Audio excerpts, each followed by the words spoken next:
Aujourd'hui, je vais vous faire une analyse du poème L'Expiation de Victor Hugo dans Les Châtiments. Dans ce poème, Victor Hugo transforme la défaite de Waterloo en célébration de l'empereur Napoléon Ier au travers d'un récit au romantisme épique. Ainsi, on remarque le champ lexical de la passion, flamme, espoir, âme, mêlé à celui de la nature, horizon, mer, bois. Dans ce poème argumentatif, Victor Hugo étaye son argumentation avec de nombreuses allitérations. L'allitération en T mime le bruit des épées qui s'entrechoquent sur le champ de bataille. Le soir tombé, la lutte était ardente et noire. L'allitération en R évoque la difficulté et la souffrance des soldats blessés durant le combat. Tranquille, souriant à la mitraille anglaise, la garde impériale entra dans la fournaise. Quant à l'allitération en D, les sonorités dentales représentent les coups et blessures endurés par les combattants. Saluèrent leur Dieu debout dans la tempête, c'est-à-dire Napoléon. D'autre part, Victor Hugo travaille sur la dimension historique et s'attache à restituer la vérité de la bataille en citant les noms des généraux de Napoléon Ier, par exemple Rivoli, Grouchy.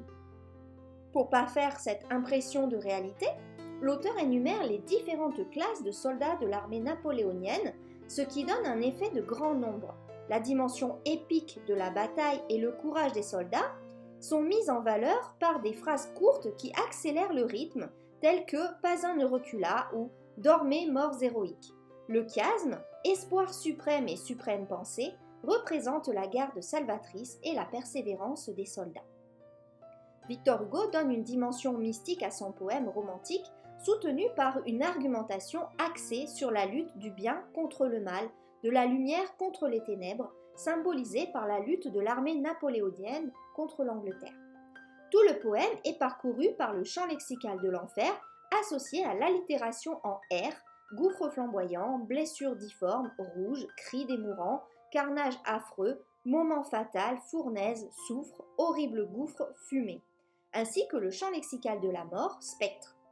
La personnification de la déroute symbolise la défaite douloureuse de l'armée, toujours soutenue par l'allitération en R, et, se tordant les bras, cria « Sauve qui peut ».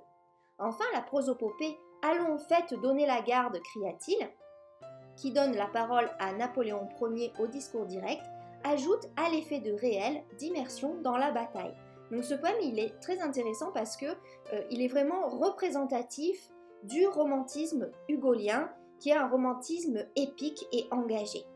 Vous pouvez recevoir mon analyse complète de cette œuvre en cliquant sur le lien correspondant dans la description en dessous de cette vidéo.